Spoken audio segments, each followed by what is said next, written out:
إن الحمد لله والصلاة والسلام على رسول الله أما بعد فأعوذ بالله من الشيطان الرجيم بسم الله الرحمن الرحيم لقد كان لكم في رسول الله أسوة حسنة وقال في القرآن الكريم لقد صدق الله رسوله الرؤيا بالحق لتدخلن المسجد الحرام إن شاء الله آمين صدق الله العظيم عن أبي هريرة رضي الله تعالى عنه قال قال النبي صلى الله عليه وسلم من تمسك بسنتي عند فساد أمتي فله أجر 100 شهيد رواه ابن ماجه وما زادهم إلا إيمانا وتسليما اللهم صل على سيدنا مولانا محمد وعلى آل سيدنا مولانا খেয়ে না খেয়ে দিন প্রচারের কাজে দিন জেগে দিয়ে ছবি নিয়ে তায়েফের কাফেরেরা চিনল না আলো দুষ্ট ছেলেদের পিছু দিল লেলিয়ে পাথরের আঘাতে ক্ষত বিক্ষত হয়ে সারা শরীর থেকে রক্ত ঝরে হে রাসূল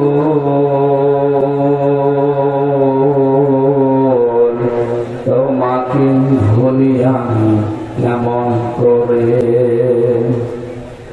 আলহামদুলিল্লাহ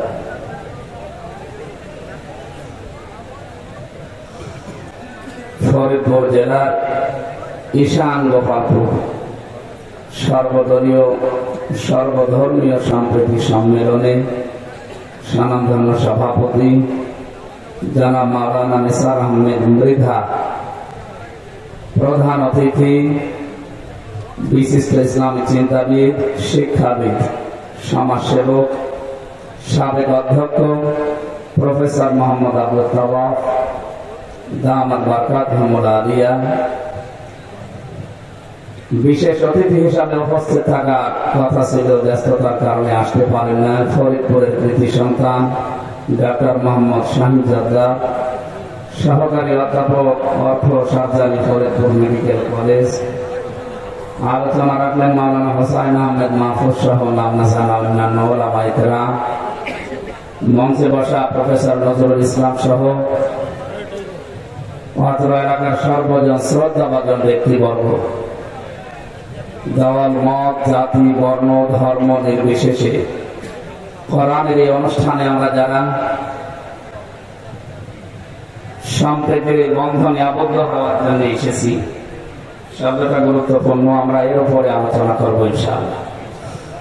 সামনে বসা মুসলমান ভাইরা এবং অন্যান্য ধর্মের ভাই এবং বোনেরা যদি থাকেন, প্রশাসনের ভাইরা, প্রান্তীয় ফরিদপুরবাসী, আল্লাহকে শুকরিয়া জানাচ্ছি যিনি আমাদেরকে স্বাধীন দেশে স্বাধীনভাবে শ্বাস প্রশ্বাস নিঃশ্বাস নেওয়ার তৌফিক দিবে। স্বাধীন দেশে এতদিন শুধু শুনেছিলাম যে আমরা স্বাধীন, কিন্তু আমরা ছিলাম পরাধীন। স্বাধীনতা কাকে বলে? আগস্টের 5 তারিখ থেকে আজকের দিন পর্যন্ত কিছুটা হলেও আমরা এখন আজ করতে পারছি। স্বাধীন হলে মানুষ এইভাবে থাকে। সুতরাং এতদিন যারা আমরা পরাধীন ছিলাম, স্বাধীন যারা হয়েছি যাদের মাধ্যমে, বৈষম্য বিরোধী ছাত্র আন্দোলনে যারা জীবন দিয়েছে হাজারের উপরে, 2700-র উপরে এখনো হাসপাতালের বেডে কাতরাচ্ছে, যে সমস্ত সমন্বয়ক ভাই এবং বোনেরা আজকের এই সর্বদলীয় সর্বধর্মীয় সম্প্রীতির এই অনুষ্ঠানের আঞ্জাম দিয়েছে, সবাইকে নিয়ে আমাদের যিনি আসল মালিক মহান রব্বুল ইজ্জাত ওয়াল জালাল, শুকরিয়া আদায় করে তার দরবারে বলছে আলহামদুলিল্লাহ। আল্লাহ রাব্বুল আলামিন বলেন, ওয়াইদা আদানা রাব্বুকুম লাইন শাকারতুম লাযিদান্নাকুম ওয়া লাইন কাফারতুম ইন্না আযাবি লাশাদীদ। সূরা ইব্রাহিমের 7 নম্বর আয়াতে আল্লাহ জানিয়েছেন, নবী তাদেরকে আপনি আযান দেন, ঘোষণা দিয়ে দেন যে তোমাদের রব এ কথা জানিয়েছে, যদি নিয়ামত পাওয়ার পর শুকরিয়া আদায় করো ওটা আল্লাহ বাড়িয়ে দেবে। লামে তাকঈদ নুনে সাকিলা, গ্যারান্টি দিয়ে আল্লাহ জানিয়েছেন অবশ্যই আমি আল্লাহ ওটা জীবনে বাড়াবো। যদি দাম না দেয়, নিয়ামতের শুকরিয়া আদায় না করে, গুরুত্ব দিতে না চায়, আমি আল্লাহ জীবন থেকে ওটা আবার কেড়ে নেব, ভয়ঙ্কর আযাবের ভেতরে ওদের জীবন ফেলে দেব। এর ভেতরে 2টা পার্ট আছে। 1 নম্বর, নিয়ামতের যদি কেউ শুকরিয়া আদায় করে আল্লাহ ওই নিয়ামত বাড়িয়ে দেবেন। এখন শুকরিয়া আদায় কিভাবে করে? আমাদের এই বাংলাদেশ, ভারত, পাকিস্তান এই 3টা দেশের মানুষ আমরা মনে করি নিয়ামতের শুকরিয়া আদায় মানে রুটি পর্যন্ত খেয়ে আর খাওয়ার জায়গা নেই, তখন মিষ্টি খাওয়ার জন্য, তার মানে আরো খাওয়া চায়। চা পারে খাওয়ার পরে এবার একটা ঢেকর করে তুলে বলে আলহামদুলিল্লাহ, হয়ে গেল। এটা তো নিয়ামতের শুকরিয়া আদায়ের একটা বাক্য। এটা কি?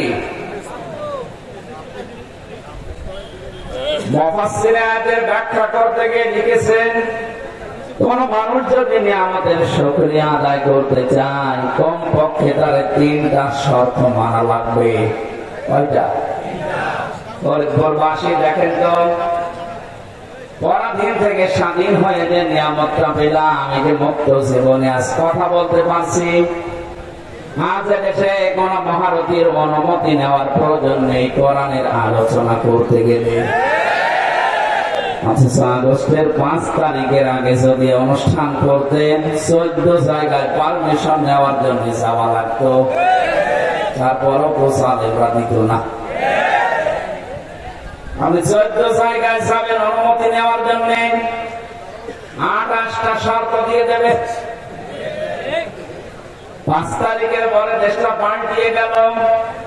দায়িত্ব নিয়ে উনি ঘোষণা দিয়েছে, দেশে অন্যান্য ধর্মের মানুষেরা যেভাবে নিজেদের ধর্ম পালন করে কোনো অনুমতি লাগে না। মুসলমানেরা এদেশে 96% তাদের ধর্মীয় গ্রন্থ কোরআনে কারিমের আলোচনা করবে, শুনবে, বুঝবে, এটার জন্য কারো অনুমতি নেওয়া লাগবে না। এটা নিয়ামত না? তাহলে এই নিয়ামতের শুকরিয়া আদায়ের মাধ্যম বললাম কয়টা? এটা ক্লাস চলছে, জবাব দেন ছাত্রের মতো। কয়টা? 1 নম্বরে আপনাকে বলা লাগবে যে হ্যাঁ এটা নিয়ামত। যারা আছেন খুব খেয়াল করে শোনেন, গতকালকে রাত 12:30টার সময় একটা রিপোর্ট এসেছে আন্তর্জাতিক ভাবে, আগস্টের 5 তারিখ থেকে আজকের এই সেপ্টেম্বরের 19 তারিখ পর্যন্ত কতদিন গেল বলেন তো? 1 মাস 13 থেকে 14 দিনের ভেতরে এই দেশের যে এখন জরিপ, এখনো পর্যন্ত বাংলাদেশে 100 জনের 14 জন জালেমদেরকে ভালোবাসে, সাপোর্ট করে। 100 জনের 28 জন মানুষ জেনারেল যারা আছে, আমি নাম নিলাম না, এদেরকে এখন সাপোর্ট করছে। আনন্দের বিষয়, এদেশে 100 জনের 58 জন ইসলাম যেন এদেশে কায়েম হয় এটা চাচ্ছে।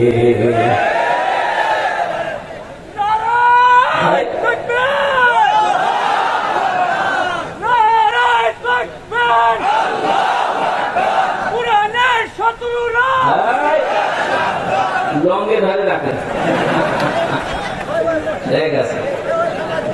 সেদিন তো জায়গায় গেলে তোড়ে গেলাম, মনে হয় তাকবির দিতে গিয়ে লঙ্গি খরচ তরফ হয়ে গেল। লঙ্গি পরা মানুষ শক্ত করে বেঁধে রাখে, না তো অনেকে আবার।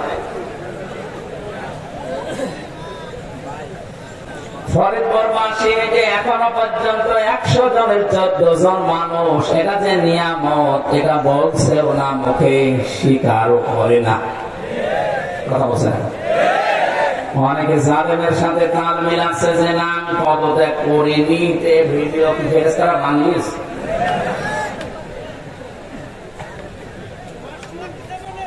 আপনি একটা হাজি সাহেবা মানুষ এত বড় মিথ্যা কথা ক্ষমতার জন্য বলতে পারলেন না? পারবে তো, পুরা জীবনটা মিথ্যা।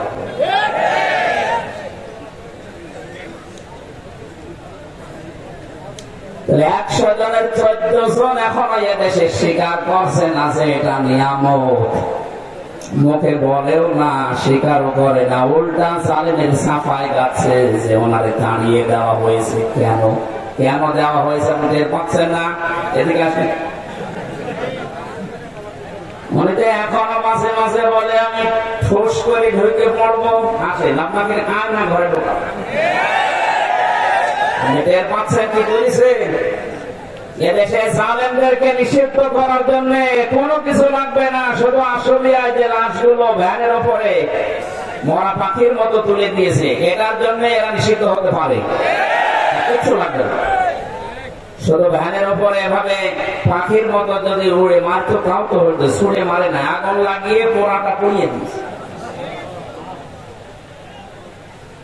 আজকে আল জাজিরা একটা রিপোর্ট দিয়েছে ভিডিও আকারে, আয়না ঘর এবং এই যে লাশগুলো পড়িয়েছে, তারা পৃথিবীর আন্তর্জাতিক আদালতে মামলা দিচ্ছে যে এই দেশে এই জালেমদের এই দলটা নিষিদ্ধ হওয়ার জন্য আর কিচ্ছু রাখবে না, শুধু আয়না ঘর আর এই লাশগুলো পোড়ানোর দৃশ্য পৃথিবীর মোড়লদেরকে দেখান, এমনি নিষিদ্ধ হয়ে যাবে। যারা এখনো পর্যন্ত পাগলামিতে আছে যে ঢুকে পড়বো, আসেন। এদেশে আপনার বিরুদ্ধে কোনো মিথ্যা কথা বলা হবে না। আল্লামা সাইদি সহ, মাওলানা মাদিউর রহমান নিজামী সহ, এদেশে আব্দুল কাদের মোল্লা, শহীদ কামারুজ্জামান, শহীদ মীর কাশেম আলী, আলী আহসান মোহাম্মদ মুজাহিদ রহমতুল্লাহ আলাইহি, এই মানুষগুলোকে তো বানিয়ে বানিয়ে দোষ দিয়ে তহমত দিয়ে বিদায় করেছে। এদেশে জালেমদেরকে কোনো মিথ্যা অপবাদ দেওয়া লাগবে না, ওরা যা করেছে এইটার জন্যই যদি আন্তর্জাতিক ভাবে বিচার হয় 100 বার আল্লাহর ওলির ফাঁসি দেওয়া সম্ভব। কতবার? 100 বার।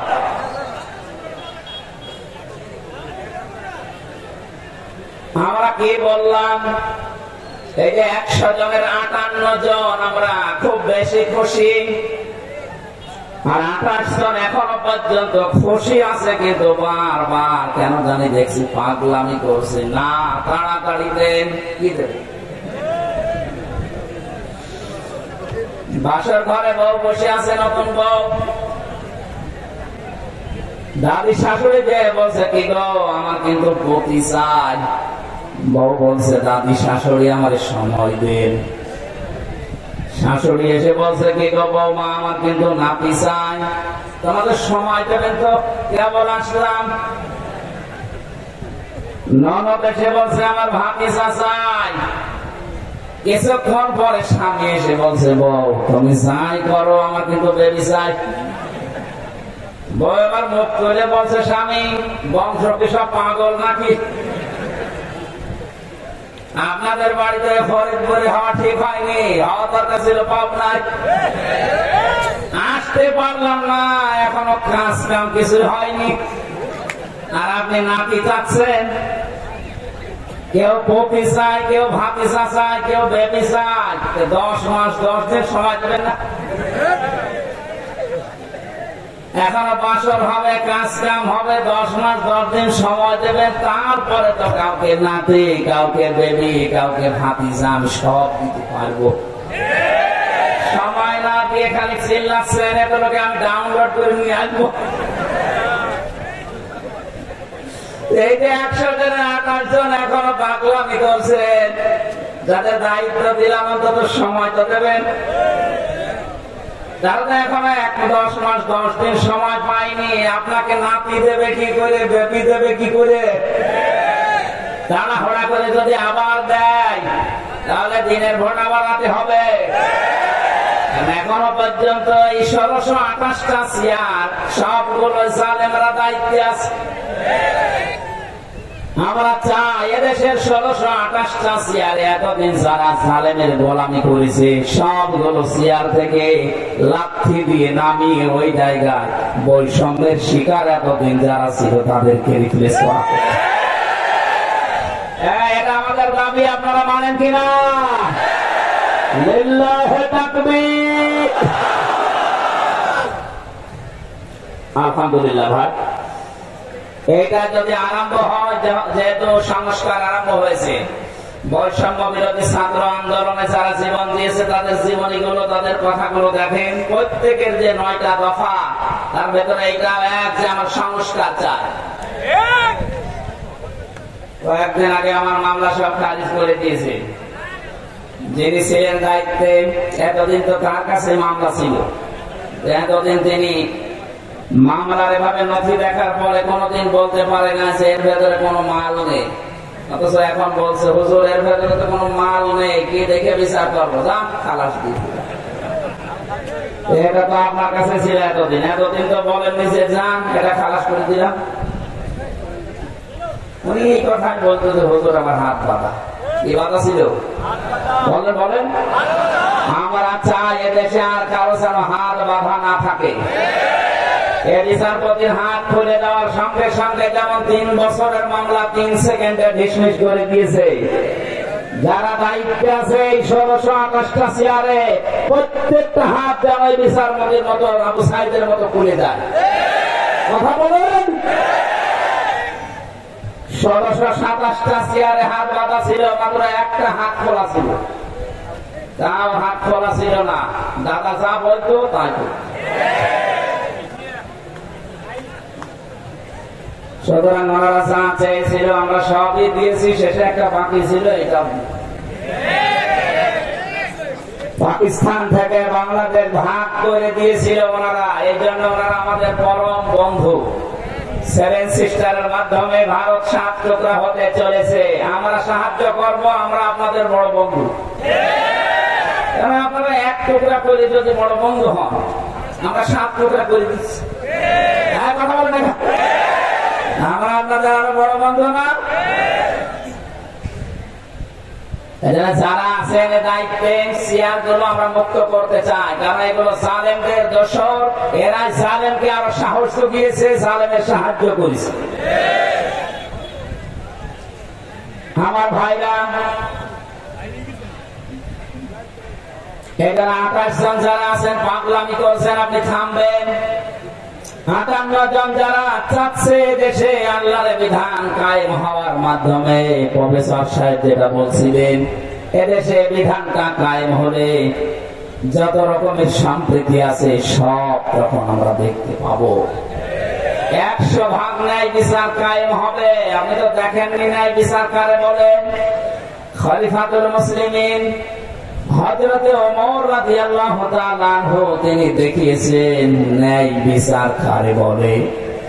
রাষ্ট্রের দায়িত্ব পালন করে বাড়িতে ঢুকলেন, হঠাৎ করে এক মহিলা তার যুবতী মেয়েকে নিয়ে এসে বলে, খলিফাতুল মুসলিমিন দাঁড়ান, আমার এই যুবতী মেয়ে দেখতে পাচ্ছেন, একে ধর্ষণ করেছে আপনার সন্তান আবু শামা।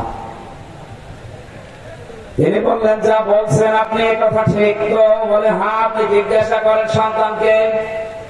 ঘরের ভেতরে যে দেখলেন আবু শামা খাবারে বসেছে, ডাক দিয়ে বলে, সন্তান আমার, তোমার বিরুদ্ধে একটা অভিযোগ এসেছে, তুমি নাকি জেনা করেছ, ধর্ষণ মামলার আসামি তুমি, কথা ঠিক?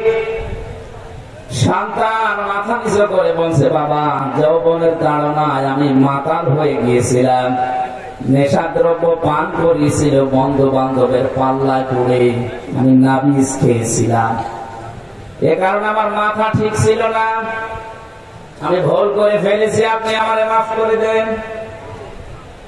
হযরত ওমর ডাক দিয়ে বলে, সন্তান, মাফ আমার কাছে না, মাফ আল্লাহর কাছে চাও, আর অপরাধ যার কাছে করেছো তার কাছে চাও। এখান থেকে একটা শিক্ষা বের হয়। এইদিকে তাকান। আজ বিভিন্ন দরবারে গেলে, ইমাম সাহেবের কাছে গেলে, মাহফিলে গেলে আমাদেরকে অনেকে তাওবা পড়ায়, আস্তাগফিরুল্লাহ আল্লাযী লা ইলাহা ইল্লা হুয়াল হাইয়ুল কাইয়্যুম ওয়া আতুবু ইলাইহি লা হাওলা ওয়া লা কুওয়াতা ইল্লা বিল্লাহিল আলিয়্যিল আযীম। এটা যদি কেউ পড়ে মুখে, কোন মানুষ যদি স্বীকার করে যে হ্যাঁ আমি অপরাধী, এবারে শব্দের ব্যাখ্যা হচ্ছে অপরাধ করেছেন যার কাছে, স্বীকার করবেন তার কাছে। হযরত ওমর এইটাই সন্তানকে জানিয়েছিলেন, সন্তান, আল্লাহর কাছে তো মাপ চাইতেই হবে, কিন্তু অপরাধ তুমি করেছো যার কাছে, স্বীকার করা লাগবে তার কাছে। আমাদের দেশে এই তাওবার প্রথম একা নেই, আমরা অপরাধ করি এক জায়গায়, মাপ চাই আর এক জায়গায়। কথা বলছে, এটা যদি চালু করতে পারতাম যে অপরাধ যার কাছে, স্বীকার করবেন তার কাছে, দেশে অপরাধ বন্ধ হয়ে যেত। হাতে হাতে ধরা পড়ার পরে অনেককে দেখিয়ে বলেন না, তদন্ত কমিটি গঠন করেন, হাতে হাতে ধরা পড়িস, তারপর স্বীকার করতে রাজি না, অথচ ওই লোকটা আমার কাছে আসলে বলবে, হুজুর তাওবা পড়িয়ে দেন। কি পড়াবো? আস্তাগফিরুল্লাহ। আরে ভাই, এটা তো একটা বাক্য। তাওবা যদি কেউ করতে চায়, তাওবার ইস্তেগফার এক জিনিস না। আস্তাগফিরুল্লাহ আস্তাগফিরুল্লাহ সব সময় পড়া যায়, কিন্তু তাওবা যদি কেউ করে, তার তিনটা শর্ত মানা লাগবে। কেউ যদি তাওবা করে, ওর পেছনের অপরাধ আল্লাহ পুরাটা মাফ করে জায়গাটা নেকি দিয়ে পাল্টিয়ে দেয়। তাওবাটা বড় জিনিস। এক নাম্বার শর্ত, আপনাকে স্বীকার করা লাগবে অপরাধ, যে হ্যাঁ আমি অপরাধী। আদম আলাইহিস সালাম এইটা করেছিলেন, তিনি বলেছিলেন, রব্বানা যালামনা আনফুসানা, আল্লাহ আমি অপরাধ করে ফেলেছি, আমার নফসের উপরে আমি জুলুম করে ফেলেছি, উনি স্বীকৃতি দিয়েছিলেন। সিস্টেম অফ পৃষ্ঠা দেখুন, আল্লাহ পাক বলেন শয়তান অপরাধ করেছিল, কিন্তু অপরাধের স্বীকৃতি দেয়নি, ও আর্গুমেন্ট পেশ করেছে। আমাকে ডাক দিয়ে বলেছিল, রব্বুল আলামিন, আনা খায়রুম মিনহু খালাকতানি মিন নারিন ওয়া খালাকতানি মিন তিন। তুমি আমারে আগুন দিয়ে বানিয়েছো, আর এটা বানিয়েছো মাটি দিয়ে। আগুনের কাজ সব সময় উপরে যাওয়া, মাটির কাজ নিচে যাওয়া। আমার ভেতরে পাওয়ার আছে, আর ওর ভেতরে কোনো পাওয়ার নেই। শয়তান অহংকার করেছিল ক্ষমতার, পাওয়ারের। কিসের? বলো টাকা। শয়তান যে অহংকার করেছিল পাওয়ারের, ক্ষমতার। তাকান পৃথিবীর দিকে, শয়তানকে আল্লাহ যতগুলো জিনিস দিয়েছিলেন, তার ভেতরে এইটা। শয়তান এক নম্বরে বলেছিল, রব্বুল আলামিন, আমি পাওয়ার চাই, ক্ষমতা চাই।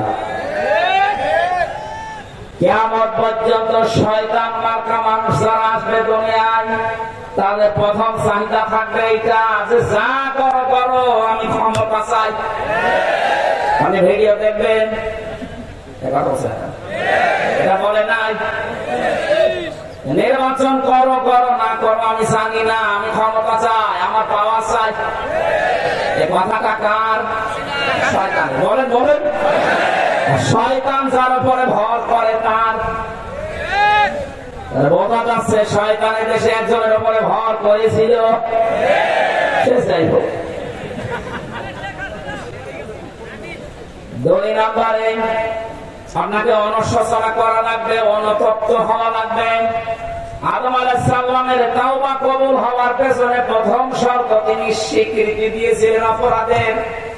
আমরা যেহেতু আদমের সন্তান, গোপনে না, কোন কামরায় ঘরের ভেতরে না, প্রকাশ্যে আজকে জনসম্মুখে আমরা আল্লাহর কাছে স্বীকার করছি, আল্লাহ আমরা অপরাধী। বলেন তো মন থেকে, আল্লাহ আমরা অপরাধী। আমরা অপরাধী না? এই কথা বলে না কেন? এটা বলতে লজ্জা করে? বলেন আমরা কি? আরো জোরে। আমরা প্রকাশ্যে ঘোষণা দিচ্ছি আমরা অপরাধী। 2 নম্বরে আমাদের অনুশোচনা আছে, অনুতপ্ত হয়েছি আমরা। 3 নম্বরে জীবনে যে ভুলের ভেতরে ছিলাম, কোনদিন এরকম ভুলে আমি আর যাব না, আল্লাহ তুমি আমার মেনে নাও। হযরত আদম আলাইহিস সালাম যে মুনাজাত করেছিলেন, নবীজি বলেছেন কোন আদম সন্তান কিয়ামত পর্যন্ত যদি এই মুনাজাতটা আল্লাহকে শোনায়, মহান আল্লাহ আদম নবীর মতো তাকে মাফ করে দেবে। জবান খুলে আদম নবীর ওই মুনাজাতটা বলে, রব্বানা যালামনা আনফুসানা ওয়া ইল্লাম তাগফির লানা ওয়া তারহামনা লানাকুনান্না মিনাল খাসিরিন। আল্লাহ রাব্বুল আলামিন এত বেশি খুশি হয়েছিলেন এই কথাগুলোতে, আদম নবী শুধু তাওবা কবুলই করেননি, আমার আল্লাহ আদম আলাইহিস সালামকে এত বেশি খুশির সংবাদ ও সময় দিয়েছিলেন, আদম শুধু তোমাকে আজকে মাফ করলাম না, কিয়ামত পর্যন্ত তোমার সন্তানাদি যারা আসবে তারাও যদি অপরাধ ভুল করার পরে এভাবে স্বীকৃতি দিতে পারে, স্বীকার করতে পারে, তাদেরকে আমি আল্লাহ মাফ করে দেব। কিন্তু শয়তানের চরিত্রটা পুরা উল্টা। অপরাধ করার পরে স্বীকৃতি দেওয়ার পরের কথা আরো আর্গুমেন্ট পেশ করে। আমরা এরকম কোন শর্ত সামনে নিয়ে আসবো? বলেন। হযরত ওমর ডাক দিয়ে বললেন, সন্তান অপরাধ করেছে, তুমি ওই মহিলার কাছে, মেয়েটার কাছে আগে মাপ চাও। তার স্ত্রী ডাক দিয়ে বলে, স্বামী আমার ছেলেটা তো ভুল করেই ফেলেছে, এই মেয়েটা গরিবের মেয়ে, ওকে পুনর্বাসনের জন্য যা লাগে আমি আমার নিজের থেকে দিয়ে দেব, আমার ছেলেকে মাফ করে দে। হযরত ওমর বলে, সন্তান আমার, তোমার যেমন মায়া লাগে আমারও মায়া লাগছে, কিন্তু আমার সামনে আল্লাহর বিধান, এটাকে আমি পার করার ক্ষমতা রাখি না। কাজীকে ডাক দিয়ে বললেন, বিচার যেটা আছে কোরআনে আরম্ভ করো, আয-যানিয়াতু ওয়াজ-যানি ফাজলিদু কুল্লা ওয়াহিদিন মিনহুমা মিয়াতা জালদা। কাজী আরম্ভ করেছে আয়াত অনুযায়ী 100টা বেত মারা লাগবে। তাফসীরের ভেতরে আমি পেয়েছি 80টা মারার পরে সন্তান প্রায় মারা গেছে। স্ত্রী পা জড়িয়ে বলে, খলিফা আজকের মতো ছেলেকে ছেড়ে দেন, বাকি 20টা আছে ওটা কালকে মারবেন। হযরত ওমর ডাক দিয়ে বলে, স্ত্রী কোরআনের আয়াতের মাঝে আমার আল্লাহ ওয়া দেয়নি, মিয়াতা ওয়া জালদা দেয়নি, একবারে মিয়াতা জালদা আছে। মাঝখানে যেহেতু আল্লাহ থামেননি, আল্লাহর চাইতে আমি বাবা আমার সন্তানের উপরে মায়া কত বেশি না, সুতরাং আমার থামার কায়দা নেই। মারা যখন গেছেন কবরের ভেতরে নিজেই রাখলেন, জাল্লাদকে ডাক দিয়ে বললেন, দাও আমার হাতে চাবুকটা দাও, চামড়ার চাবুক। কবরের উপরে তিনি বাকি 20টা নিচে মারলেন। কবরের মাটিগুলো 2টা ভাগ হয়ে যাচ্ছে। 100টা পরিপূর্ণ করে তিনি বাড়িতে গেলেন। সন্তান যে বিছানায় থাকে, যে বালিশ নিয়ে ঘুমিয়ে থাকে, বালিশটা এবার বুকের ভেতরে নিয়ে তিনি হাও হাও করে কাঁদছে। স্ত্রী এসে বলে, খলিফা এত করে নিষেধ করলাম যে আজকের মতো থাক, বাকিটা কালকে মারবেন। আপনি শুনলেন না, কবরের উপরে মারলেন। 100টা পরিপূর্ণ করে এসে এখন বালিশ নিয়ে কাঁপতেছেন আপনি মানুষ। হযরত ওমর ডাক দিয়ে বলে, স্ত্রী আমিও তো বাবা, আমারও মায়া আছে। এতক্ষণ যা করেছি আল্লাহর বিধান, এখন যেটা করছি এটা আমার মহব্বত।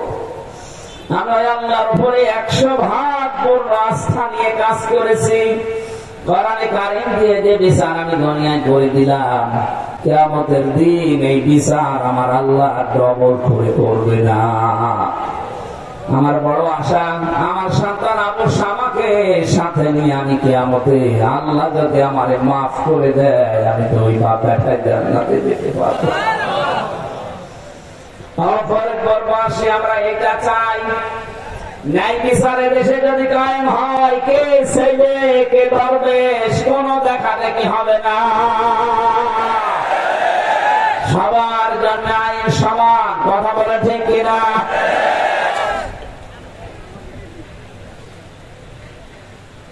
এই কোরআনের কথাগুলো শোনার জন্য আমরা এসেছি। আরেকবার বলছে আলহামদুলিল্লাহ। দরুদ আর সালাম পড়ছে আমাদের নবী মুহাম্মদ রাসূলুল্লাহ সাল্লাল্লাহু আলাইহি ওয়াসাল্লামের প্রতি। এটা রবিউল আউয়াল মাস, এই জন্য আমরা বেছে নিচ্ছি রবিউল আউয়াল সম্পর্কে কিছু গুরুত্বপূর্ণ বিষয় জানা এবং মানার জন্য। সূরা আহজাব 21 নম্বর আয়াতের প্রথম অংশটা, সূরা ফাতহ এর 27 নম্বর আয়াতের প্রথম অংশটা, এই দুইটা অংশ আমরা তেলাওয়াত করেছি। লক্ষ লক্ষ হাদিস থেকে একটা হাদিসের টুকরা পড়েছি।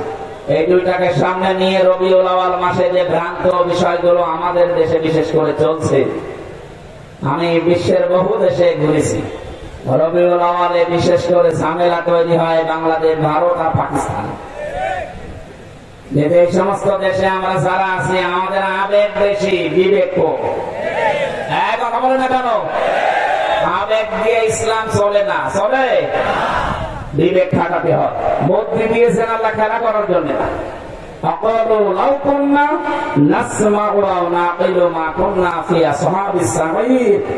যারা সাঈর নামক জাহান্নামের দরজা দিয়ে প্রবেশ করবে, ফেরেশতা যিনি দায়িত্বে আছেন জিজ্ঞাসা করবেন, কেন আসলেন এখানে, এত ভয়ঙ্কর জায়গা?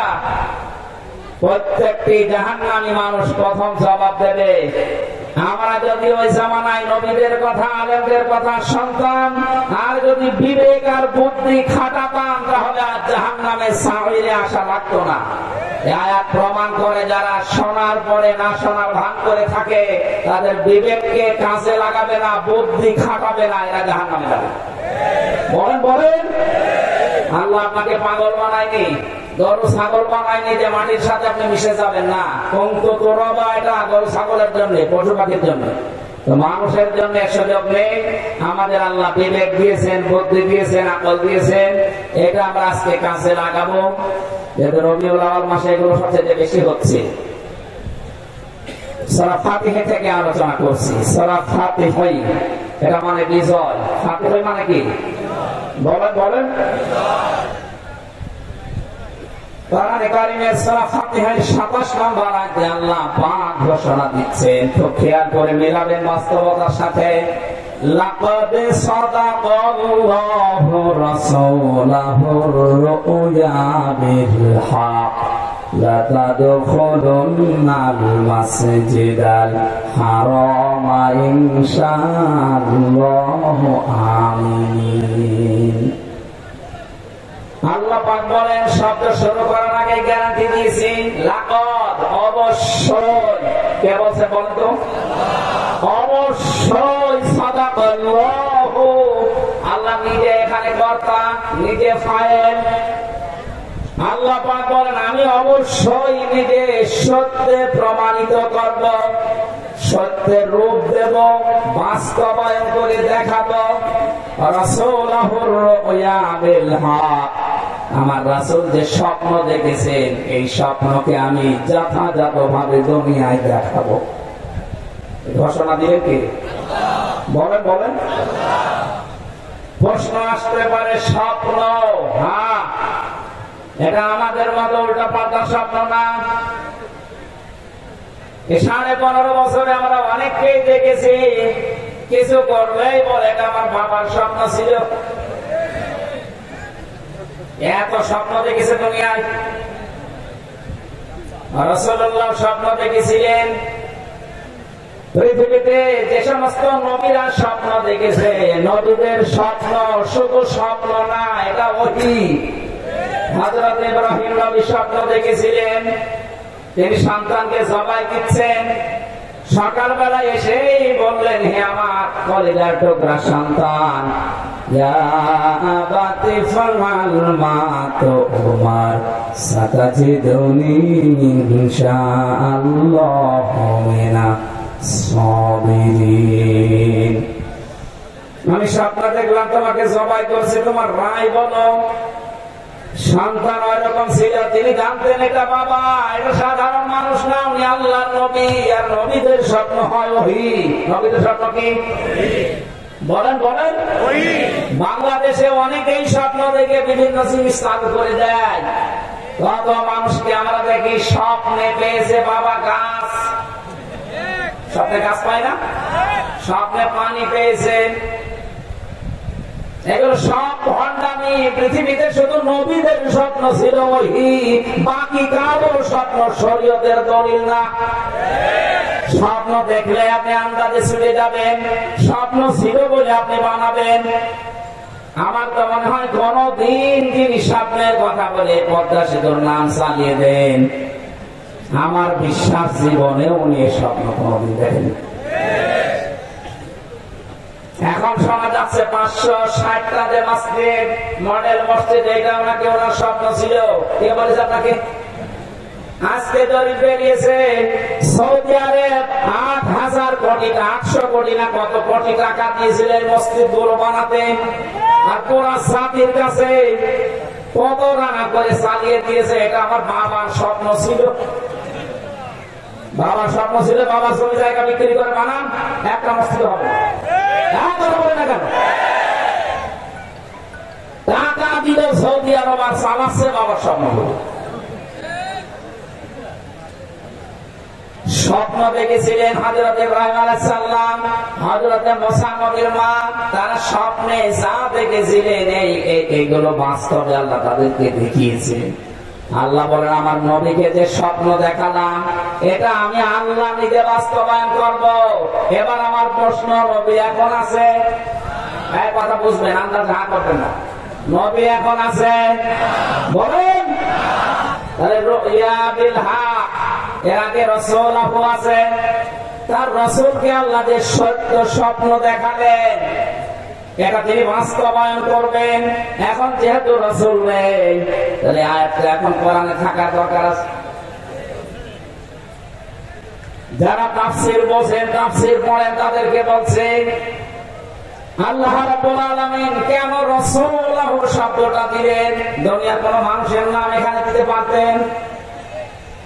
রাসূলুল্লাহ শব্দ দেওয়ার কারণ মুফাসসির লিখেছেন, কিয়ামত পর্যন্ত রাসূলুল্লাহ থাকবে না, কিন্তু রাসূলের রূহানি সন্তান উলামায়ে কেরাম থাকবে। রাসূলের স্বপ্ন আল্লাহ যেভাবে বাস্তবায়ন করেছেন, দেখিয়েছেন হক সত্য। কিয়ামত পর্যন্ত রাসূলুল্লাহ সত্যিকারের উত্তরাধিকারী নায়েবে রাসূল যারা, তাদের স্বপ্নকে আল্লাহ দিনের পর দিন প্রতিফলন ঘটাবে। এদেশে নায়েবে রাসূল আমরা সবাই এক বাক্যে জানি, বিশ্বনন্দিত মুফাসসির আল্লামা সাঈদী রাহমাতুল্লাহ আলাইহি। এ নাম বলতে নিষেধ আছে নাকি? আরো জোরে বলেন। তার জীবনের যতগুলো স্বপ্ন আপনি মিলান, উনি বলেছিল এদেশে ইঁদুরের গর্ত খুঁজে পাবা না। এই স্বপ্ন আমরা বাংলাদেশে 100% বাস্তবায়ন দেখতে পাচ্ছি।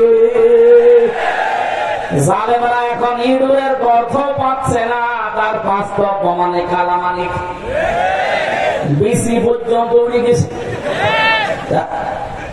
সংসার করবে কি করে? ওর বউ তো গেল বলে, বাকি সেগুলো ধরেছে এই যে মুরগি কবির। এটা মনে হয় এটা বের করার দরকার। সারা জীবন মুরগি সাপ্লাই দিয়েছে বিসি না দেখে। এখন মরকের ব্যবসা কর।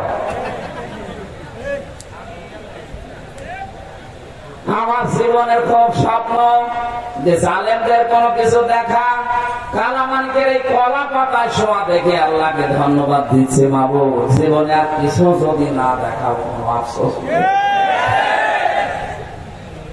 আমি জেলখানার ভেতরে তখন যুগান্তর পত্রিকা গেল, যে দেখে 116 জনের নাম তালিকা করেছে আলেমদের, এরা লিস্টেড, তার ভেতরে আমার নাম। কত সব জেলখানা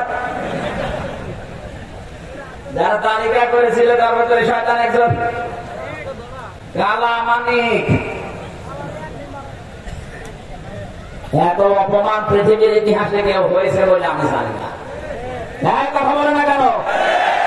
ইঁদুরের গর্ত খুঁজে পাচ্ছে, সেইখান দিয়ে পালাতে চাচ্ছিল, যাদের পালাতে সাহায্য করবে ওরা ধরিয়ে দিচ্ছে, টাকাও পেয়েছে। কোন জালেম এখন জায়গা খুঁজে পাচ্ছে না। কিছু মানুষ ওদারতার কথা বলে একটু ভালো ভালো কথা শোনাচ্ছে যে আপনারা আসেন, মাফ করে দিলাম। এটা কিন্তু একটা টোপ। যারা জালেম আছেন, জালেমদের দোষর আছেন, বের হবেন না। আসলেই কিন্তু এই কালামানিকের মতো, মুরগি কবিরের মতো ধরা খাবে। একটা টোপ দিয়ে বের করতে আছে।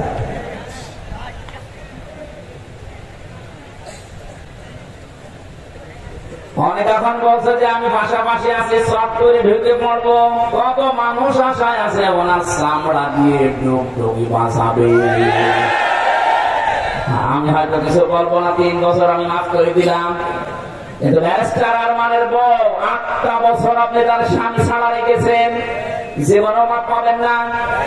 ইলিয়াস আলীর বউ জীবনও আপনাকে মাফ করবে না। যে নাটক আপনি করলেন তার সেলিমের সামনে, তার মেয়েটা বুকের ভেতরে নিয়ে বলছে তোমার বাবাকে আমি খুঁজে বের করবো, অথচ তখন তাকে মেরে ফেলা হয়ে গেছে। এত বড় প্রতারণা করলেন এই বাচ্চাটার সাথে। আল্লাহ একজন নেই।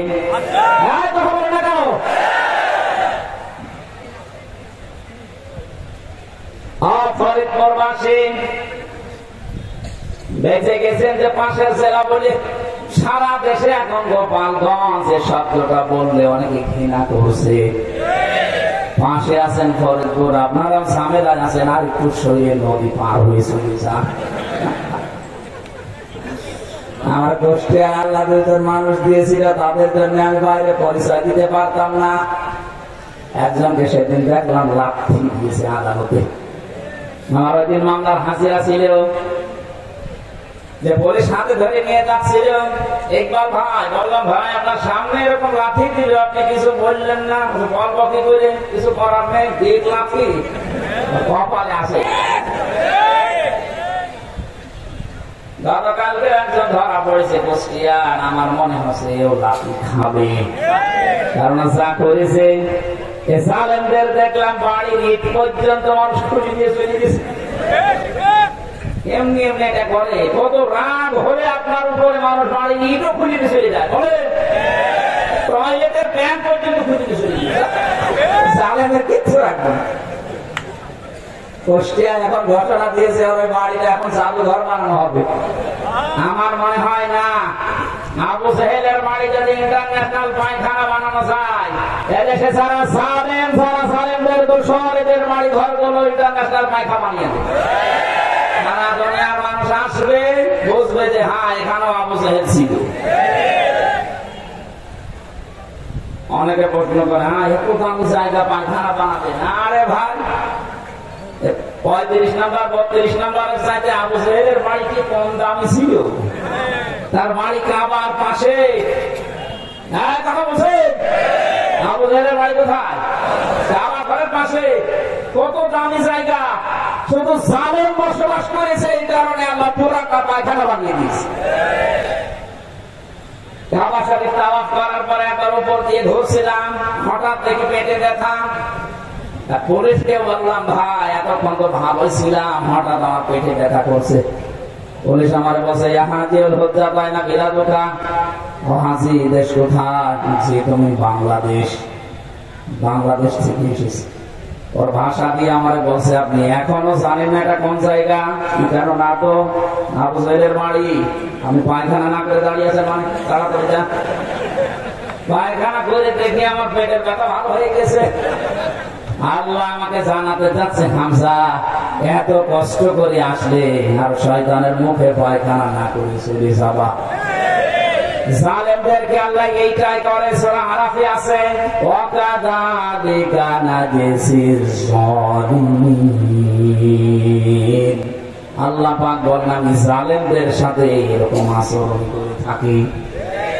এই জন্য আমার যতটুকু বাস্তবতার ধারণা, আবু জেহেলের বাড়ি যদি পায়খানা হতে পারে, এদেশের যারা জালেম যেখানে যেখানে বসবাস করেছে ওই জায়গাগুলো গজবের জায়গা হয়ে গেছে। কারণ ওখানে এমন কোন হীন অপরাধ নেই করা হয়নি। মানুষকে কিভাবে ধ্বংস করা যায়, মানবতাকে কিভাবে নষ্ট করা যায়, ওই দুর্বিসন্ধিগুলো ঘরে বসে বসে হয়তো একটা হচ্ছে না কেন? ওটা একটা জুলুমের জায়গা, ওটা একটা গজবের জায়গা। ওই জায়গাগুলো এখন বাংলাদেশের মানুষের জন্য টয়লেট বানিয়ে দেয়। কিয়ামত পর্যন্ত এটা ইতিহাস হয়ে থাকবে। মানুষ যেন বুঝতে পারে হয়তো এখান থেকে 100 বছর পরে আমরা এখানে কেউ থাকবো না, কিন্তু ইতিহাস লেখা হবে। ইতিহাস যেভাবে ইয়াজিদকে ঘৃণিত নিন্দিত করে দিয়েছে, 90 ইয়াজিদ এই দুনিয়াতে যারা জন্ম নিয়েছিল এদেরকেও দেখবেন পৃথিবীর ইতিহাস ঘৃণিত, নিন্দিত, বিমর্ষিত করে দেবে। কারণ ইতিহাস যখন ঘটনা ঘটে তখন লেখা হয় না, ইতিহাস লেখা হয় পরে। আমার তো মনে হচ্ছে এখন যে অবস্থা বাস্তবতায় বাংলাদেশে, ইতিহাস একদিন লেখা হবে, তখন জালেমদেরকে বাংলার মানুষ ঘৃণিত নিন্দিত করে দেবে। আর যারা মাসলুম ইমাম হোসাইনের মতো তাদেরকে বিস্মিত করে দেবে, সম্মানিত করে জানাবে। কিয়ামত পর্যন্ত তাদের নামকে আমার আল্লাহ মুখে মুখে তৈরি করে দেবে। অথচ জালেমদের নাম রাখেন ইয়াসিদ, নামটা কিন্তু সুন্দর নাম, সুন্দর নাম না? ইয়াসিদ কত সুন্দর নাম, অথচ পুরো নামটা আল্লাহ গালি বানিয়ে দিয়েছে। এখন ইয়াসিদ আর নাম নেই, ইয়াসিদ হয়ে গেছে গালি। আমি বিশ্বের বহু ধর্মের মানুষের সাথে মিশে দেখেছি, কোন মানুষের নাম আমি ইয়াসিদ পাই না। এমনকি হিন্দুকে যদি বলেন যে 5000 টাকা দেবো, সেই নাম ইয়াসিদ রাখে। ইয়াসিদ একটা নাম। আপনার নাম যত সুন্দরী হোক, দিন যাচ্ছে যেতে দিন আপনার অপকর্মগুলো একটা একটা করে মানুষের সামনে যেভাবে আসতেছে, এতদিন হয়তো ইতিহাস প্রকাশ করেনি, কিন্তু এখন করবেন। কিছুই যদি না হয়, বিডিআর হত্যা মামলার নাম নিয়ে যতগুলো মানুষকে হত্যা করা হয়েছে, আর কত মানুষকে বিনা কারণে আর 16 বছর জেল খাটতে হচ্ছে। আমার সাথে যারা ছিল, আমি 950-র উপরে পেয়েছিলাম। আমার মনে হয় অধিকাংশ গুলো যা অনুশোচনা অনুতপ্ত অবস্থা দেখেছি, মিডিয়ার গুলো কিচ্ছু জানি না, আন্দাজে মামলা দিয়ে জীবনটা নষ্ট করে দিবে। রাতের গভীরে যখন দেখলাম পঞ্চগড়ের ওই নায়ক, বিডিআরের এই নায়ক সাহেব, মুরব্বী মানুষ, সাদা দাড়িওয়ালা মানুষ, আর 1 মাস পরে রিটায়ার্ড হয়ে যাবে, সারাটা জীবন চাকরি করেছে। আমার বলছে, হামজা ভাই, 1টা মাস পরে আমার জীবনের শেষ, আমি বাড়িতে যেয়ে বউ বাচ্চা নিয়ে থাকবো। কিন্তু জালেম আমার কি ঘটিয়ে দিলে ওই 16 বছর, অথচ মামলার সাজা লাগালেও 7 বছরে আমরা বের হয়ে যাই। নির্বাহী আদেশে আমাদেরকে আর 16 বছর রেখে দিয়েছে, অথচ আমি কিছুই জানি না। কোরআন সে মাথায় নিয়ে কাবার দিকে মুখ করে আমার দেখিয়েছে, আমি কিচ্ছু জানি না। আব্দুল মতিন নাকি যেন না। রাতের গভীরে যখন তাহাজ্জুদ পড়তে উঠতাম, দেখতাম এই লোকটা আহ বলে আওয়াজ দিত। আমার মনে হয় এই সমস্ত আওয়াজ গুলো আল্লাহর আরশে চলে গেছে। এমনি আপনাকে আল্লাহ ধরেনি, বহু মানুষের চোখের পানি, বহু মানুষের আর্তনাদ, আহ শব্দ লুকিয়ে আছে। মাওলানা মামুনুল হক যেভাবে রাতের বেলায় ক্রন্দন করতে দেখতাম, লোকটার যদি দোষ থাকে আমার আল্লাহ দেখবে। কিন্তু জাতির সামনে বেইজ্জতি করার জন্য আলেমদেরকে আপনি মেরে ফেলতেন, ধরে মেরে ফেলতে পারতেন। এমন এমন দোষ দিয়ে তাদেরকে জাতির সামনে কালা করিয়েছে, পরবর্তী প্রজন্ম যেন আলেম বিদ্বেষী হয়। আলেমের কাছে যেন আসতে না চায়, আসতে চাইলেও যেন ওরা বোঝাতে পারে যে তোমাদের বড় হুজুর এরকম ধর্ষণ মামলার আসামি, কার কাছে যাবা, এই কথা বলে না কেন? এই নূর মিশনটি নিয়েছিল, এই জন্য আল্লাহ এত বেশি অপমান করেছে ওদেরকে। কিয়ামতের আগে এত অপমান কেউ হবে বলে আমার মনে হয় না। আমি যে শব্দ থেকে এখানে এসেছিলাম, আল্লাহ আয়াতের মাঝে রাসূলুহু দিয়েছেন না, রাসূলুল্লাহ দিয়েছেন। তার রাসূলের যে স্বপ্ন, রাসূল এখন নেই, তাদের নায়েবের স্বপ্ন পূরণ হচ্ছে। জালেমরা আজ এই দেশে একটা ইঁদুরের গর্ত পাচ্ছে না। নায়েবে রাসূলের দ্বিতীয় স্বপ্নের কথা তিনি জানিয়েছিলেন, এই দেশে কালেমার পতাকা পথ পথ করে জালেমদের নাকের ডগায় উঠবে। এটাও সামনে আসতেছে। 100 জনের 58 জন যখন চাচ্ছে যে দেশে ইসলাম কায়েম হোক, আর কিছুদিন যেতে দেন। 100 জনের 70 জন মানুষ যখন বলবে যে হ্যাঁ এদেশে আমরা ইসলাম চাই, কোন মহারথী তখন এদেশে ইসলাম ঠেকাতে পারবে না। রাসূলের স্বপ্নকে বাস্তবায়ন করেছিলেন কে? আরো জোরে। নায়েবে রাসূলদের স্বপ্নকেও বাস্তবায়ন করছে কে? বলেছিল শুধু নাড়া দেওয়া হবে, দিল্লি গিয়ে পড়বেন, তাই বলেছে। আমি তো যা যা কোরআনে পড়েছি সব এই 1000 বছর পরে মিলে যাচ্ছে। শুধু ভাবি আল্লাহ রাসূল তো নেই, আল্লাহ বলেন রাসূল নেই, তাতে কি? রাসূলের নায়েব আছে, তার উত্তরাধিকারী আছে, তার স্থলাভিষিক্ত আছে। সুতরাং আলেমরা যে স্বপ্ন দেখছে, সামনে দেখতেছে, স্বপ্নগুলো আল্লাহ বাস্তবায়ন করবে। 21 তারিখে দেশের ইসলামপন্থী যারা আছে সবাইকে ডাক দেওয়া হয়েছে ঢাকাতে। প্রধান অতিথি ডাক্তার শফিকুর রহমান, বাংলাদেশ জামাত ইসলামের আমির জামাত, মুফতি সৈয়দ ফজলুল করিম আসবে। এরপরে বাংলাদেশের ইসলামী দলগুলো বড় বড় যেগুলো সব আছে, আমার মনে হচ্ছে এগিয়ে যা দেখছি, আবার যে স্বপ্ন যে কোরআন দিয়ে দেশটা চলবে, আল্লাহ মনে হয় ওই দিকে এগিয়ে দিচ্ছে।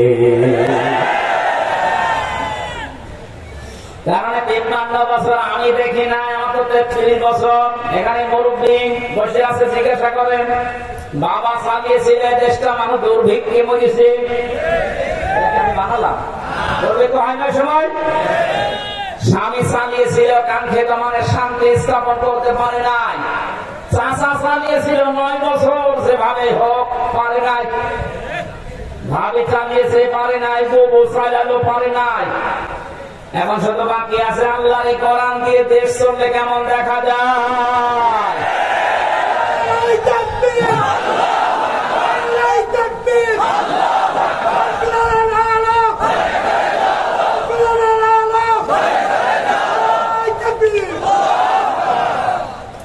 আপনারা যারা ভয় করেন যে হ্যাঁ এদেশে যদি কোরআন কায়েম হয়ে যায়, মেয়েদেরকে আজ ভয় দেখাচ্ছে অনেকে, কোরআন যদি এদের কায়েম হয় তাহলে তোমরা ঘরবন্দি হয়ে যাবে। যারা বাবা খায়, যারা ডাল খায়, যারা লাল পানি খায়, এদেরকেও ভয় দেখাচ্ছে অনেকে, তোমরা কি করবা? কান খাড়া করে শোনেন এগুলো যারা খান, যারা খান দেখে হাত তোলেন তো। এখানে হাত তোলা আসেনি, কিন্তু ভিডিও হচ্ছে, ওরা শুনবে। আমার সামনে এখন 18 কোটি মানুষ, সবাইকে উদ্দেশ্য করে বলছে যাদের যা খাওয়ার অভ্যাস আছে, অনেকে যদি আপনাকে ভয় দেখান যে খেতে পারবেন না, না, মিথ্যা কথা। কারণ কোরআন যদি কায়েম হয়ে যায়, এমন একটা পরিবেশ আল্লাহ তৈরি করে দেবে, ওগুলো খেতে আপনার মনে চাইবে না। এই যে দাড়ি কাটা মানুষ একটা, মনে হয়তো বেড়ি খাওয়ার অভ্যাস থাকলেও থাকতে পারে, বিড়ি খাওয়া তো হারাম না, দু একটা খেলে খা। এখন অনেক যদি বলো হুজুর আমি মসজিদের ভেতরে আছি, কিন্তু আমার বিড়ি খেতে মনে চাচ্ছে, খেতে পারবে? কথা বলে দেখা। কারণ মসজিদ এমন একটা পরিবেশ, আল্লাহর ঘরটা এমন ভাবে আল্লাহ বানিয়েছে, এটা পুরাটা রহমত দিয়ে ভরা। এখানে মানুষ যদি দুনিয়ায় রহমত চায়, কোন মাজারে না, কোন বাবার দরগাহে না, 1 রশি 14 রশিতে রহমত নেই, রহমত আছে আল্লাহর ঘর মসজিদে। 15 সিটে যাওয়ার সময় কেউ কি বলে আল্লাহুম্মা আফতাহ লি আবওয়াবা রাহমাতিক?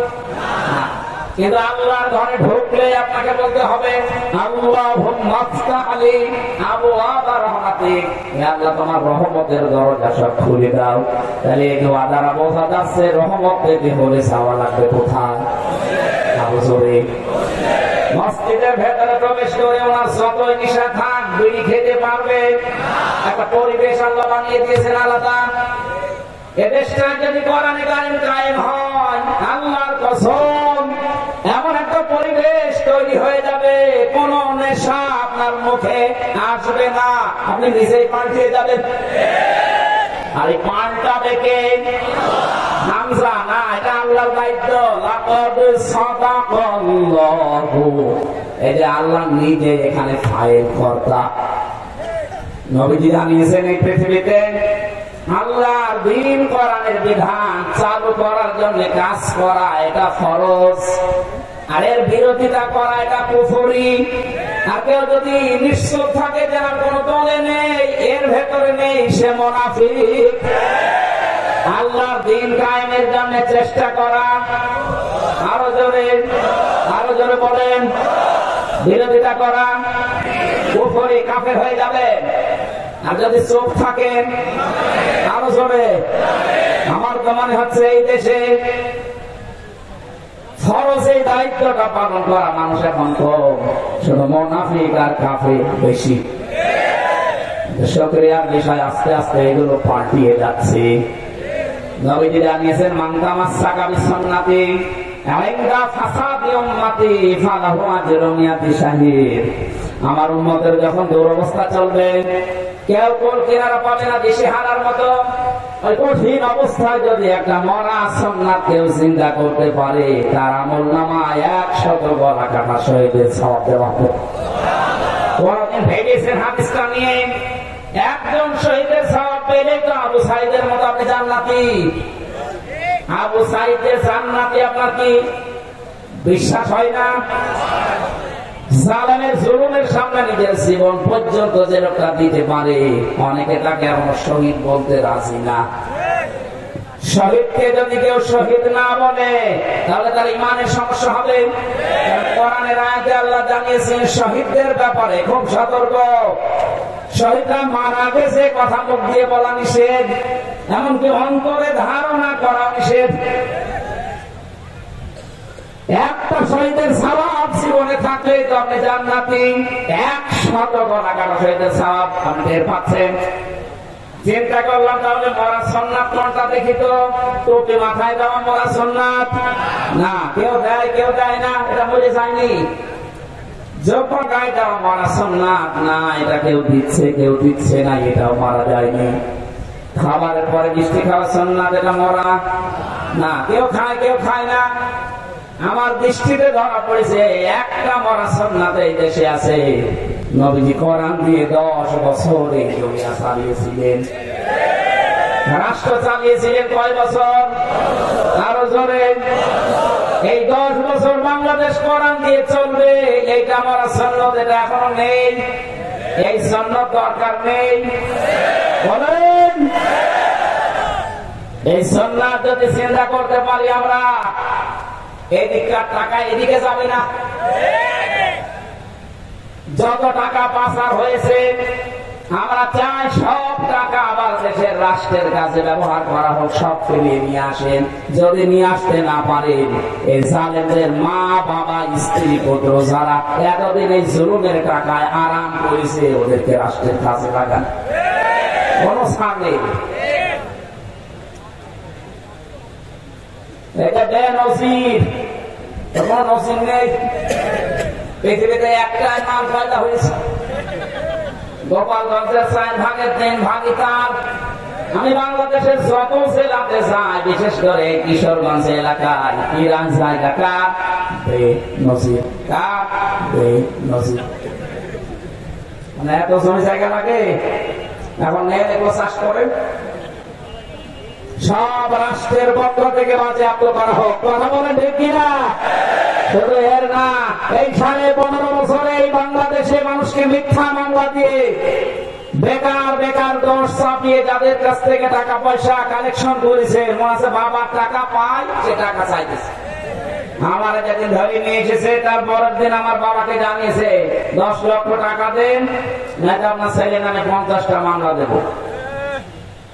এই যে মাদারীপুরের এলাকায় বাড়ি, কাউন্টার টেররিজমের প্রধান ছিল আসাদুজ্জামান আর মনিরুল ইসলাম, গোপালগঞ্জ।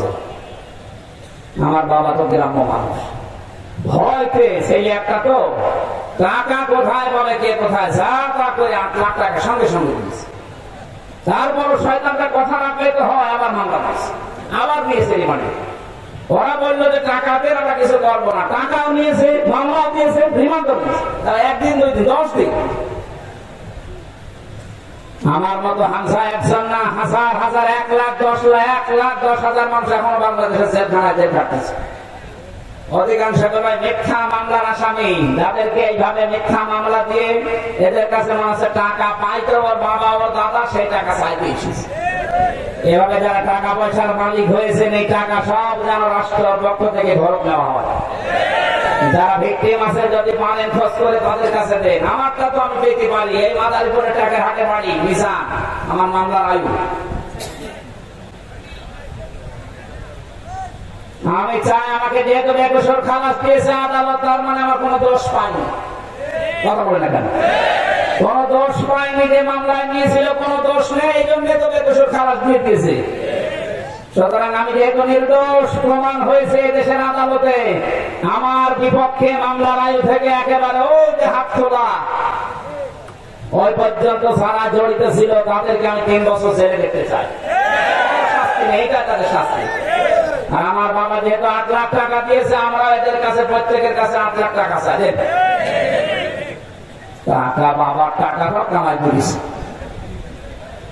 যত টাকা অবৈধ ভাবে কামাই হয়েছিল, এই টাকাগুলো যদি রাষ্ট্র এখন বাজেয়াপ্ত করে, দেশ দাঁড়িয়ে যাবে, কোনো অসুবিধা নেই।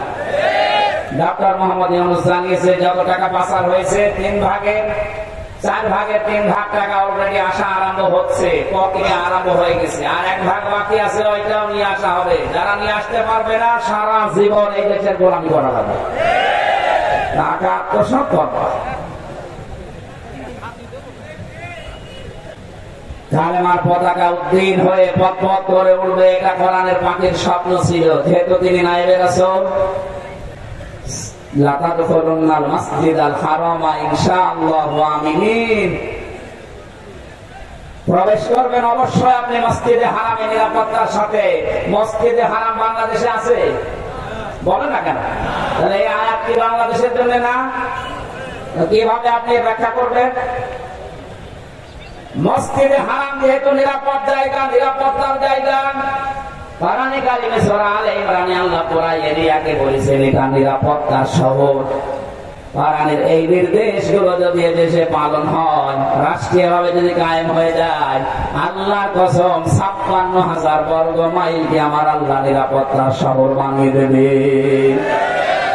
এমন মুসলমান তৈরি হবে এই দেশে, টেকনাফ থেকে তেতুলিয়া পর্যন্ত একটা মহিলা যুবতী সাজগোজ করে যাবে, শুধু আল্লাহর ভয় ছাড়া কোনো ভয় তার ভেতরে থাকবে না। প্রশ্ন আসতে পারে, তাহলে যুবক মানুষ, যুবক গুলো এমন মুসলমান হবে। বিশ্বনবী ইন্তেকালের কিছুদিন পর এক যুবতী মেয়ে তার আত্মীয় বাড়িতে যাওয়ার সময় পাহাড়ের পাদদেশে ভয় ভয় আছে, সন্ধ্যাবেলায় না জানি আমার সব হারিয়ে যায় কিনা। হঠাৎ দেখতে পেলেন অন্ধকারের ভেতরে সামনে দিয়ে একটা যুবক আসতেছে, জড়সড় হয়ে বসে পড়েছে।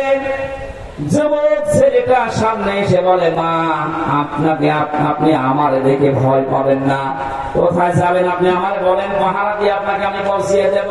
আমার পরিচয় শোনেন, আমি মুসলমান, আমি অন্য জাতির লোক না, আমি মুসলমান। আমার দিয়ে কোন রকমের অসুবিধা আপনার হবে না। আমরা এই মুসলমান সামনে দেখতে চাই, বলেন আমিন। আল্লাহ দিয়েছে নিরাপত্তা শহর বানিয়ে দেবে আল্লাহ বাংলাদেশকে। আল্লাহ যেন এরকম একটা কিছু আমাদের চর্ম চোখে দেখার তৌফিক দেন, বলেন আমিন। বহু কিছু আমরা দেখলাম এই 53 বছরে, শুধু এটা দেখতে বাকি আছে যে কোরআনে কারিম দিয়ে দেশ চললে কেমন দেখা যায়। এটা মিনি জান্নাত হয়ে যাবে, আপনি ভাবতেও পারছেন না কেমন হবে। আল্লাহ যেন আমাদের চর্ম চোখে এটা দেখে মরা তৌফিক দান, বলেন আমিন। মা বোন যারা এসেছেন, অন্যান্য ধর্মের লোক যারা এসেছেন, কোরআনের বিধান যদি সত্যি কায়েম হয়ে যায় সবাই নিরাপদ থাকবে। জুসুর ভয় যারা দেখাচ্ছে মেয়েদেরকে, এগুলো একটা মতলব বাস। কথা বলেন। আল্লাহ যেহেতু কারো পক্ষপাতিত্ব করেন না, হয়তো আমাদের দলীয়করণ পক্ষপাতিত্ব এরকম বিভিন্ন সাইড থাকতে পারে, আল্লাহর এরকম আছে? আল্লাহ আমাকে যে মহব্বত দিয়ে বানিয়েছে আপনাকে ওই মহব্বত দিয়ে বানিয়েছে। উনি চান ওনার বিধান যেন জমিনে কায়েম হোক। আল্লাহ আমাদেরকে তুমি এটা দেখে মরা তৌফিক দাও, আল্লাহুম্মা আমিন। লা ইলাহা ইল্লা আনতা সুবহানাক ইন্নী কুনতু মিনাজ জালিমিন। রব্বানা যালামনা আনফুসানা ওয়া ইল্লাম তাগফির লানা ওয়া তারহামনা লানাকুনান্না মিনাল খাসিরিন। ও আসমানের মালিক, জমিনের মালিক, যত মানুষ এখানে আমরা আছি, বিভিন্ন ধর্মের মানুষের আছি, সর্বধর্মীয় সর্বদলীয় আমরা সম্প্রীতির একটা সম্মেলনের আহ্বান জানিয়েছি। যারা এখানে এসেছে আমাদের ভেতরে তুমি সর্বোচ্চ সম্প্রীতি তৈরি করে দাও। আমরা মানুষ, এইটাই আমাদের পরিচয়। আল্লাহ তাআলা মানুষ হিসাবে মানুষের প্রতি যে ৬টা হক আছে, এই হক গুলো তুমি আমাদের জীবনে বাস্তবায়ন করে দাও। সওয়াব যদি আজকের আলোচনায় দিয়েই থাকো, কোটি কোটি গুণে বাড়িয়ে দাও। কিয়ামতের দিন সুপারিশ করে জান্নাতে নিয়ে যাবে, ওই নবীর রওজায় পৌঁছাও। রব্বুল আলামিন, সারাটা জীবন অপরাধ করে জীবনটা নষ্ট করে ফেলেছি আল্লাহ।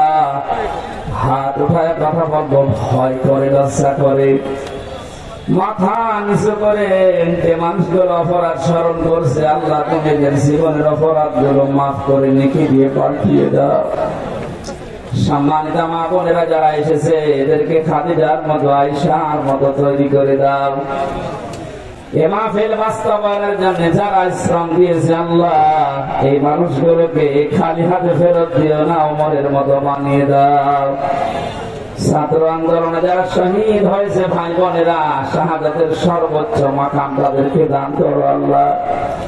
এ দেশটা যারা স্বাধীন করে দিয়ে গেল আল্লাহ, স্বাধীনতার সর্বোচ্চ যে সুখ আমাদেরকে তুমি দেখার সুযোগ করে দাও। দোয়া করছে কোন জালেম যেন কিয়ামতের আগে এই দেশের চেয়ারে আর বসতে না পারে আল্লাহ। বারাকাল্লাহু লানা ওয়া লাকুম ফিল কোরআনিল আযীম। কখন কার আজরাইল আসে জানি না, শেষ কথা যেন জীবনে এটা বলতে পারি, লা ইলাহা ইল্লাল্লাহু মুহাম্মাদুর রাসূলুল্লাহ।